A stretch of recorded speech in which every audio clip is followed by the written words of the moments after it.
Hello,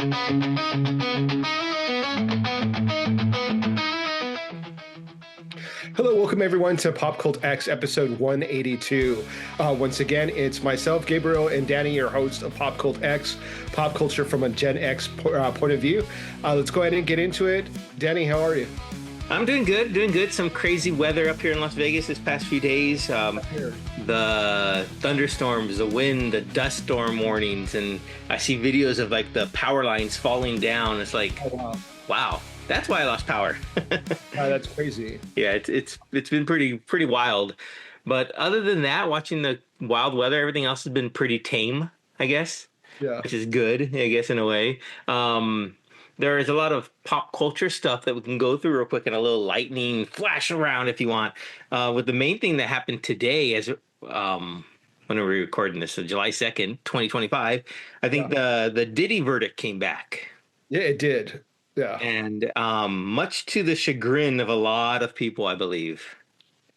Yeah, I haven't seen a lot of. So I guess we should say what the verdict was. Yeah, I go ahead. guess he was acquitted of most of the charges, with exception to two, prostitution charges or Mhm. something to do with prostitution. But most of the larger charges he was The acquitted of. racketeering and the sex trafficking, yeah. Yeah. I'm not surprised. I didn't think he was going to be found guilty. I didn't really have any expectations of that occurring. I don't really know if people are upset. I haven't really seen a lot of feedback yet from the Twitterverse or from anyone in the news media. How about yourself? You said that some people are upset. I think it seems like I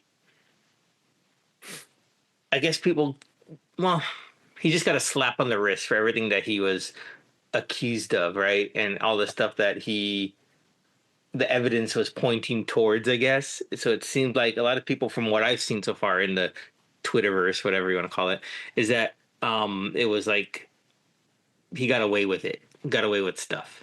Yeah. Yeah, I mean, I started following the case when it first came out and hearing all the sort of lurid details, and then I sort of stopped listening to it because I knew that he was not going to be found guilty, or I didn't think he was going to, and I didn't want to hear all these horrible things that he did just to be disappointed that he's not being held accountable for it, Mhm. or I guess what he's accused of, right? Like Yeah. I mean, he was acquitted, so he's not been found guilty of anything. So what he was accused of, but I don't know. I don't think his career is going to be able to have much of a comeback from this. I think that I don't know what his conviction will lead to as far as time in prison. Right. I think I saw the prosecutors were going to try to get like the maximum, which is like 4 to 5 years, I think. So Or 2-5, not 45. Yeah, he's looking at some jail time, but he'll be out sooner than later, and I don't really think that his career will be able to make much of a comeback. What do you think? Do you think that his fans will still support him after all of this? Good question. I was a Puff Daddy fan, before all this stuff, so I did like his music. Yeah, But I don't think I could support him. I mean, I'm not a voracious fan of his by any means, but I don't think I could support anything that he does. yeah, So I don't. Yeah, I don't think that. I think you're right. I don't know if his fans will come back, and his career will hopefully be over. At least that will be some sort of justice, right? That he yeah. can't just go back to doing what he was doing, and so hopefully that will have some sort of justice in it.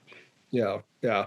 I mean, it's sort of sad, but it just seems to be like more of rich people can get away with whatever. Exactly. I think that's what. Yeah. So, and I think that's what a lot of people's expectations were, is that this rich man is going to be able to get away with whatever he was accused of. So, Yeah.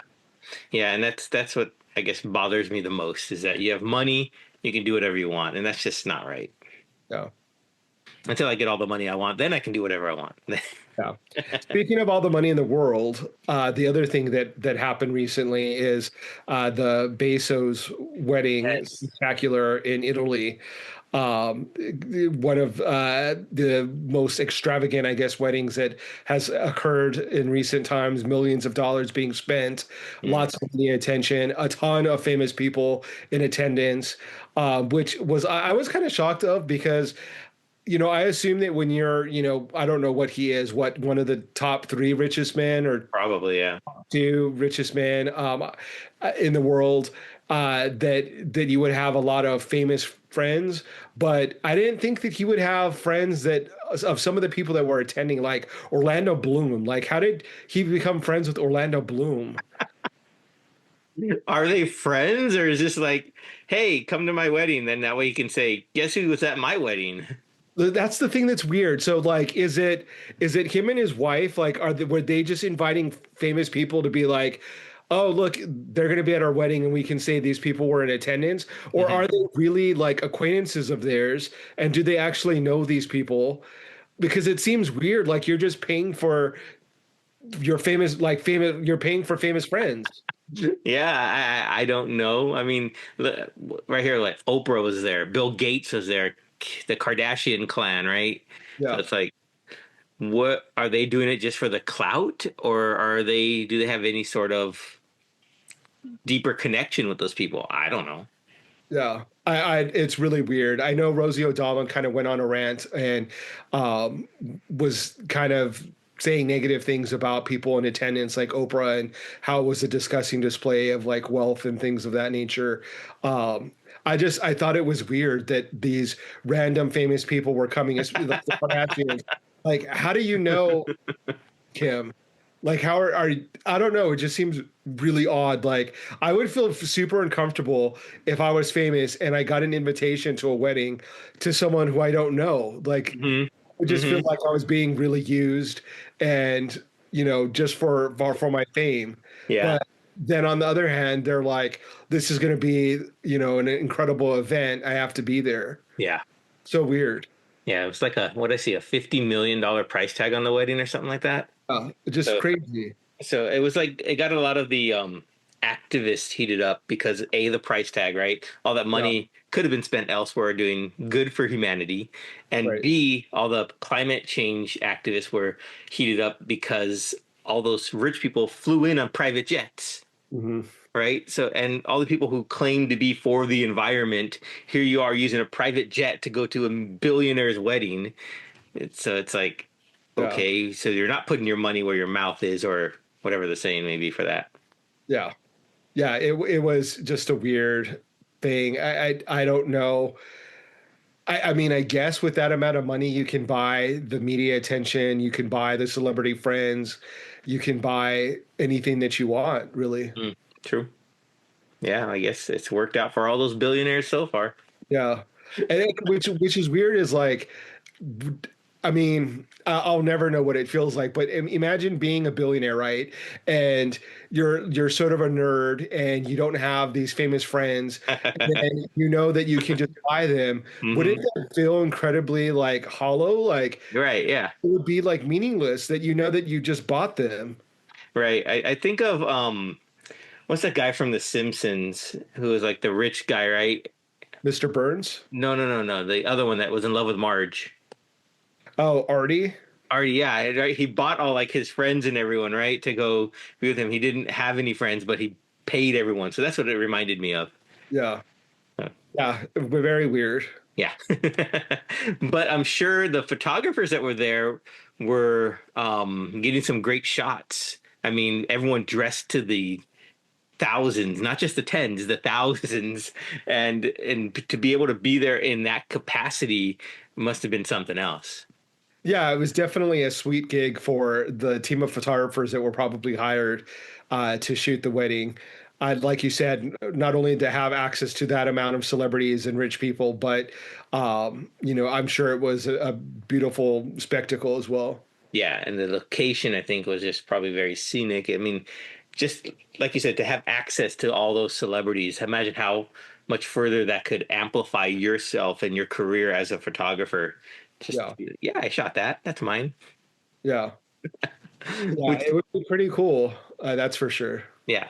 But we're doing some pretty cool stuff here, which kind of leads right into what I wanted to talk to you about this episode. We amplify a lot of other people all the time. We bring in guests, we talk about their stuff, but we don't really hardly ever amplify our own creativity and our own doings, I guess, right?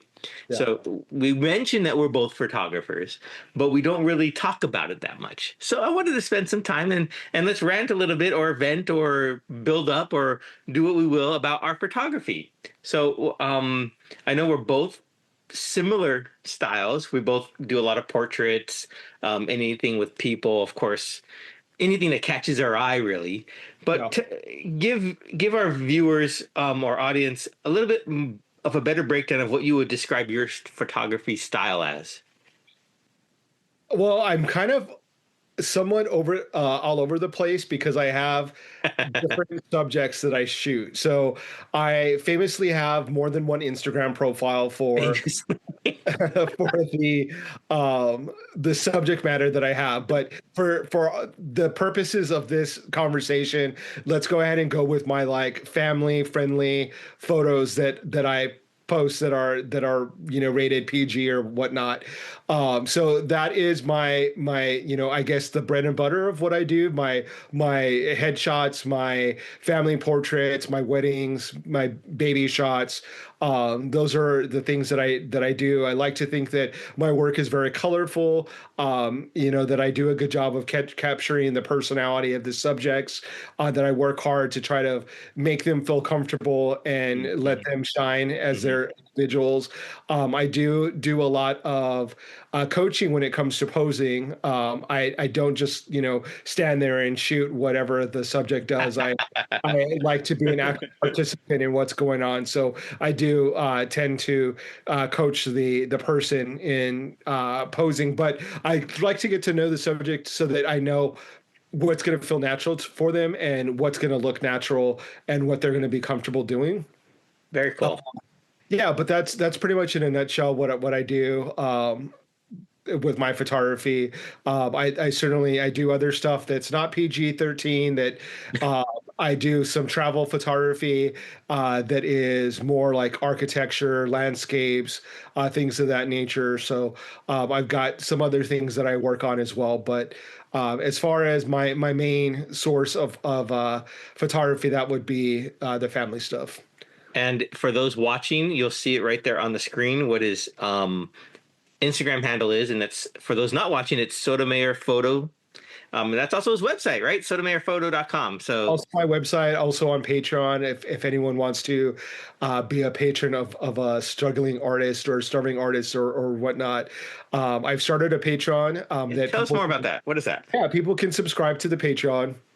And what it is it's behind the scenes look at my photo shoots. It's exclusive photo drops that I do, and it's also photography tips and kind of tricks that I've discussed. So it could be anything with like how to take a portrait, how to take portraits in general, how to model, things of that nature. So I'm sort of sharing my experience with anyone that might be interested in photography or is on the other side of the lens who is maybe just wanting to know how they can be more comfortable, what they can do to make to come out with great pictures. That's cool. That's cool. That's the tips and tricks. That's really neat, especially for maybe someone who's just starting out and they have a passion for it, but they don't really know where to begin, or maybe they're a little timid of how to uh, coach a model, right? So that's yeah. Your style is a little bit different than mine when it comes to coaching models and portrait sessions. Well, let's go ahead and talk about that. What is your style? What's your photography like? Well, I started out like you, everything. And I think over the years, I've really realized that I want my focus mainly to be on music and musicians.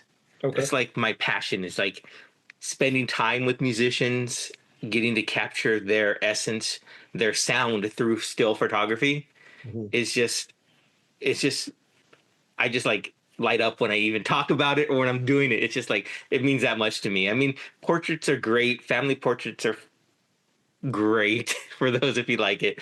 Weddings are weddings. If you're a photographer out there and you've done weddings, you know what I mean by that. But it's just music and being able to capture either whether it be the grittiness and depending how I'm feeling with that subject, if it's just the grittiness like an old 70s magazine, old Rolling Stones where you get the the lot of grain in it, or if Yeah. it's more sharp and technicolor and saturated. It all depends what the musician or artist brings to the table, and I like to amplify what they're all about. So like you said, getting to know the subject is very important because Yeah. then you can give back the light that they're shining to you. Yeah. Yeah. So So how do you do that for someone who may be listening or watching us that, maybe be a budding photographer or someone in the creative field that wants to learn how to work with the subject? How do you get to know someone and make them feel comfortable in front of your lens? I think it's more just not just saying, "Hey, show up, stand there, take a picture." I talk with them either beforehand when planning the shoot and getting to know what their likes are. Then on the day of the shoot, it's mainly just the first few minutes of the shoot are very important to me because then I am just talking with them, trying to make them more comfortable, make them laugh, get them out of their shell. I think Yeah. that's the hardest part sometimes is people will be, and I've had this with some subjects, they will be very loose, very, free spirited. Then as soon as the camera comes up, they clam up. Yeah. So it's like, how do you break that wall of that camera or of that moment? It's just, don't even, I just create a rapport with them where it's don't pretend the camera's not here. We're just talking. And I maybe it's not the right way to do it just to talk with them all the time because in some of the images you catch them talking. But I Yeah. like to have conversations with them. I like to chat with them and because it's a give and take for me. It's what I'm giving them, they're giving back, and we're having a conversation. And hopefully through that conversation, it also translates onto the images. Yeah. I think that for me, that it's expressing to them that I'm there to make them look good, Yeah, that absolutely. I'm not there to make them look silly or to make them look, bad. Like if my job is to make them look cool, and um, I'm not gonna, I'm gonna do my best in order to get make that happen. And I think that one of the things that I do that kind of relaxes them or makes them feel at ease is I'll show them some of the images as I'm shooting. So Mm-hmm. that they can kind of see how the shoot is progressing and how the images look, Yeah, yeah, absolutely. so that they start to gain more confidence and say, "Oh yeah, that does look really cool." You are getting my best angles or making Right. you have a really good perspective, and then from there they kind of just let loose and are able to be a little bit more comfortable. Yeah, I completely agree with that. I mean, showing them a few images as I go through the session just makes them, oh, this guy knows what he's doing, A, and B, that is, I guess it's so them to think that, or not to think, but to them to realize what they didn't think they were able to do, they can do. Yeah, Yeah, so some people I always hear, "Oh, I'm not photogenic. I'm not very photogenic. I can't do this. Pictures hate me." But then I take a few shots and show it to them. Oh, okay, and then they like they lose their guardedness and then they open up more, and that's just when the magic happens. yeah. So what about the opposite? Like, what advice would you have for being the subject matter? If you're getting your picture taken, how to take a good picture? What can you do to ensure that you're doing your best to get a good image? You mean from like the models portion, or Yeah, not necessarily a model, because I think some people will shy away from that yeah, term because they're like, I'm not a model, but like the right, subject matter. the Uh, subject person. Okay, from the yeah, subject's point of view, I think just be yourself. Be yeah, yourself, and if you're concerned about what you look like, practice. Know your angles. Know mhm, what side looks better than what you need to do to feel more comfortable in the end result of the image. If you have specific, I don't like how I look this way, well then make sure you avoid that. yeah. Yeah. Yeah, I think that having an open line of communication with your photographer is going to be really helpful. So Hmm. if Hmm. you know, like, it's not a time to be bashful or to be shy. If you know, like, hey, I really like my legs, I want to show off my legs. Let the photographer know. If you're self conscious about your arms, then let them know so that they're not going to focus on your arms. And or and like you said, practice your angles. Like, look in the mirror and see what angles do you look good at, and pretend like you're being photographed. And practice those poses and those angles, and Hmm. you'll definitely be able to come up with some things that will make you more confident. I think, like a lot of people, I think naturally kind of know what angle they look good at. Like Yeah. when they're taking a selfie, they Yeah. know. They just forget when they're in front of a professional camera. They sort of get intimidated and don't want to direct the photographer.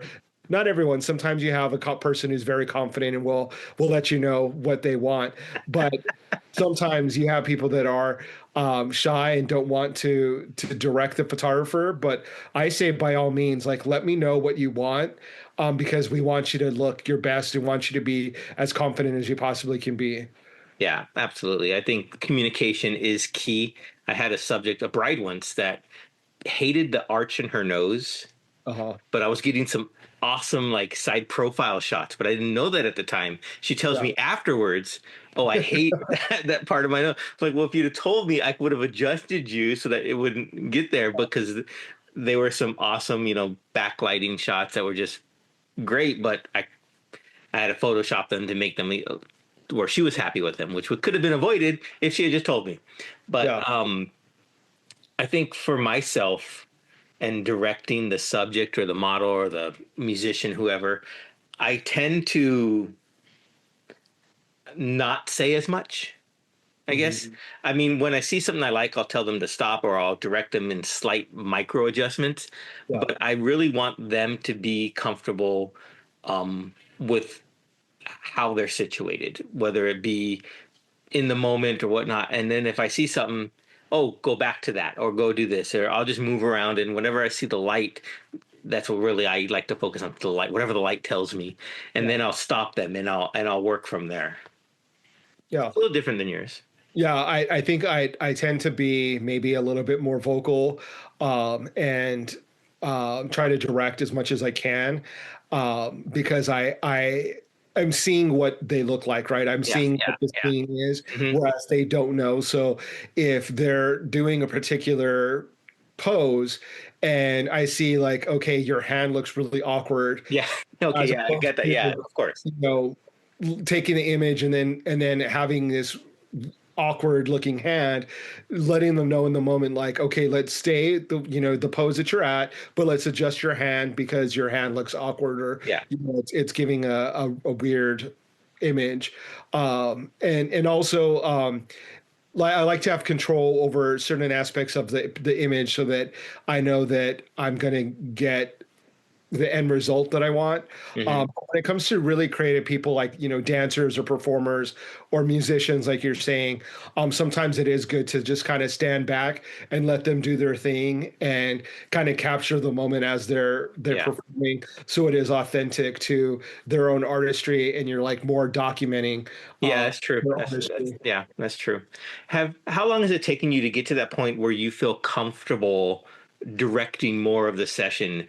Maybe for people who are just starting out, let them know what it was like at the beginning for you. Were you a little more shy and you grew into it as you gained experience, or were you always just like, no, do it this way? I think that I started off at pretty good with directing. Okay. Uh, I the aspect that I probably struggle with is working with complete strangers. So, like, doing street photography where I'm taking a street Hmm. portrait. Hmm. Um, that I'm not the greatest at. I'm not the greatest at, like, walking up to a stranger and asking them if I can take their portrait. Yeah, I hear you. I can be That's much hard. better at that. I do love street photography, and I love capturing spontaneous moments on the street. So that's something that I continue to work on and try to develop as a photographer, is being able to develop a rapport with a stranger kind of immediately off the bat on the street. Hmm. But when it comes to as far as like my photography, when it comes to like a paid session or a session that is a client, a client, Yeah. I think that I've always had a good sense of like directing and being able to let them know what I'm looking for, and that kind of has come kind of naturally for me. Part of that is by watching other photographers.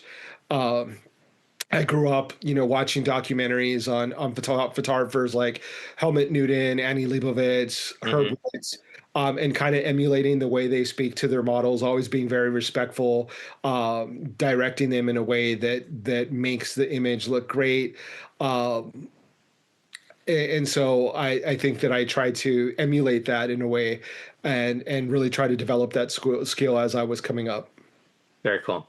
Yeah, very cool. It's a tricky thing, I think, for some people to have that confidence. Yeah, And what I want people, I guess, to remember, and I was just thinking about this when you're talking about that, is that if you have a client, someone paying you, remember they chose you to come yeah, take their picture. So yeah, they picked you to go take their picture because they see something in your style, in your the way you do things that they like. So have that confidence. Don't be arrogant about it, but have that confidence to go in there, to feel free to speak to them and tell them, okay, do this because they want you to capture the images in your style. yeah.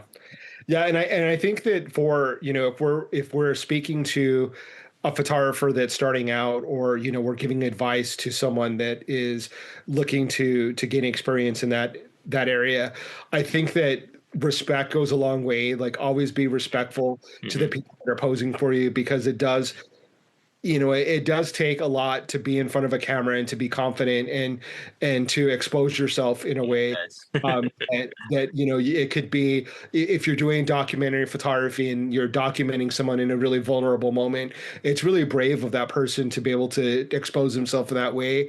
Or if you're doing fashion and someone is doing a pose that is very awkward but looks great on film, um, that takes bravery in order to do Yeah. that as well. So I just always try to be respectful of the person that's in front of your camera. I've seen some documentaries of some photographers that are not the nicest to the models and are very rude and disrespectful, and I don't see why people would want to work with them. Right. Yeah. I know that they may get a killer image, but if someone doesn't want to work with you because of your attitude, I don't know. As a potential client, I would shy away from anyone like that. I would want someone, and that goes for everyone. Like, I would want my makeup artist to be kind of cool and respectful of everyone on set, hair, Hmm. wardrobe. All of the people that come together to do a photo shoot, they really have to be mindful of how they treat each other, and be respectful, and treat Yeah. everyone with respect. Absolutely. And that, like you said, makeup, hair, wardrobe, yeah, they all work together and they all have to be respectful of one another for the craft and the artistry that they bring to the set. Yeah, absolutely. Yeah. So tell me, while we wrap up here, tell me one, your favorite, or three things. One, your favorite photo session that you've had, if there is one, if you could pick one, Okay. a wild and crazy moment that you had during a photo session, and who you would like to shoot next if you could pick from anyone in the world. Okay, I have the memory of a goldfish, so like you'll have to remind me of the questions. Okay. The first one was, what is my wildest photo shoot? Your favorite, or you can go wildest or favorite. My Yeah, favorite photo shoot. Um, God, I would have to think what it's my hard. favorite Yeah. photo shoot is. Yeah, it's hard because there's so many like photo shoots that I've had that I love for different reasons. That, like, I've shot friends that are performers, that I've captured them in like a moment of time. Um, I've captured babies and that are now like grown adults. So it's really weird to see them like grow That's up. weird, huh? Yeah, like I've I guess like one that's kind of cool that is interesting is that I shot a friend of mine when we were going to school at the University of Arizona. I shot her. I photographed her for my photography class that I was taking.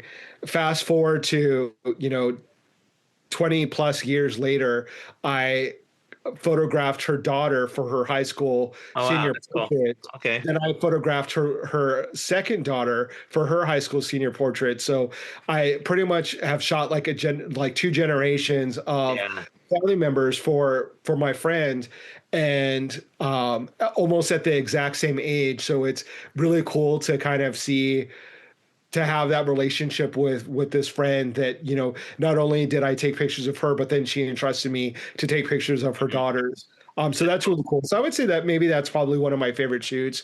That's cool. What about you? Oh goodness, favorites. There's a lot. Um, One that was really cool to me was I was doing a fashion shoot for, well, fashion hairstyle shoot for a salon, and got to go to like somewhere in Temecula ranch there and shoot with a bunch of horses and animals and stuff like that. What Oh was really no. cool is that the I just seen, I think, the movie Across the Universe, right? So some of the actresses in there, and then I go up to the set and I recognize one of them from that movie. And that was one of my favorite movies. So like seeing that person there, I was like, oh wow, that's pretty cool. So it's kind of like, a little starstruck. So that was one of my favorite, was getting to work with, I guess, celebrities in a way. It's pretty Yeah. exciting. Yeah, that is cool. Yeah, it's fun to shoot people that have a bit of notoriety or celebrity, just because people love celebrities. Yeah.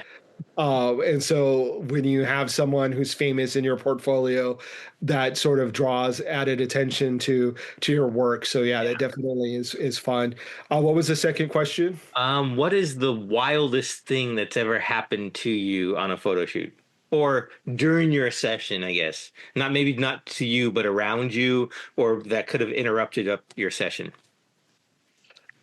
Not necessarily during the photo shoot, but after the photo shoot, during the editing process, I was dealing with a model, and I slammed my car door on my finger Oh no. and was talking to her while my finger was like trapped in my door, until I finally realized like what I did. And my finger was like swollen and like about to explode. So that was kind of interesting, that I was like trying to keep a straight face and like still have composure and be professional. And then when she left, I like had to go to the hospital and get my finger drained and all of that. So that was probably like the most disruptive Oh man. happened during a photo process. Oh wow. Yeah. And painful. Yeah, super painful. It's twice. I've done it twice in my lifetime where I've slammed my car door on my finger. So yeah. For me, I think I have two moments, and one of them was during a shoot. One of them was after. One was for just a portrait shoot with a model. We were down at the beach, and it's in San Diego. Happened to be the more risque beach, I guess, right? Uh, So a big guy walks up, completely, without any clothing on, just stand there talking to us, just watching us, and I'm like, and just kept getting closer and closer and closer, like. It just made us both feel uncomfortable during the session, yeah. but it was just weird. And he couldn't take a hint too, because he was like, "Oh, I'm a photographer. I can help you out. I can do all this stuff." It's like, "No, we got it. We got it." It was just weird. It was just a weird vibe. But I think the scariest thing that's ever happened to me was I finished up a huge, well, not huge, but it was a huge. I said huge again. It was a for a fashion designer, a very elaborate gowns at the Lafayette Hotel Mhm. in San Diego, and all the lighting, everything would look great. But then my cards became corrupt, my memory cards. Oh no. So my computer wouldn't read them. There was no way to transfer them. I tried using my camera, and I had to go in and get them, like save the file. I got the files, but that was like the scariest moment for me. My heart was like, oh my gosh, what if I lost all of these files Yeah. from this elaborate shoot? That was probably the most intense for me, was that. Yeah. Yeah. I think that I haven't had any moments where I've lost pictures, knock on wood. Um, yeah, I think that we've all been there where we're like, what would happen if something bad? Like, I think that's like the nerves when you're shooting a wedding is like when Yes. something bad happens. This only Hmm. happens once. You can't Exactly. reschedule it. You can't reshoot it. Hmm. Yeah, so that's the nerve wracking part of a wedding. Absolutely. Yeah, that is. I triple check everything before the night before a wedding to make sure the batteries are charged. Although I did do once, I was charging my batteries for a wedding, leave to go to the wedding. I think I get probably three-quarters of the way there when I realized I left the batteries in the wall for my Uh, camera. So I was like, oh, so I had to circle back and get them. That wasn't fun because can't do anything without the batteries. yeah. Oh man! And the last one, real quickly before we run out of time here for this episode, what if you could pick one person to shoot for a portrait session? Anyone in the world, who would you pick? You don't have to explain why, just who. Yeah. That's really hard. There's so many people that I want to photograph. Yikes.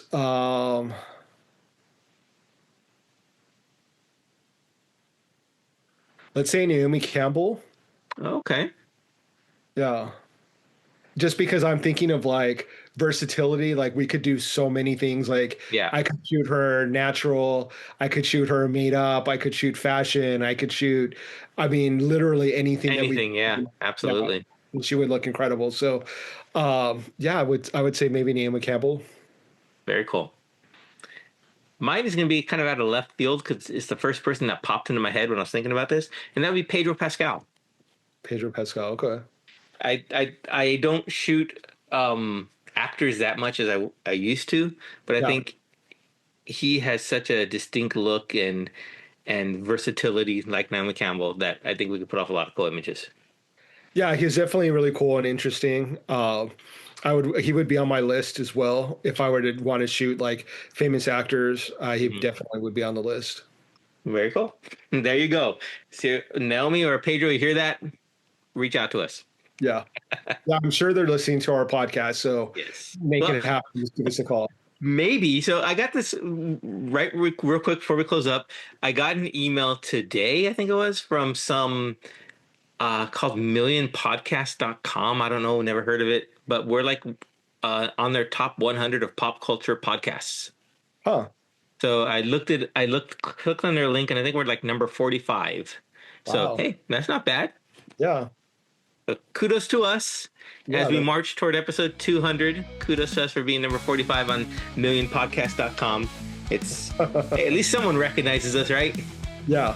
Yeah. It's okay. Well, I think that's it for today.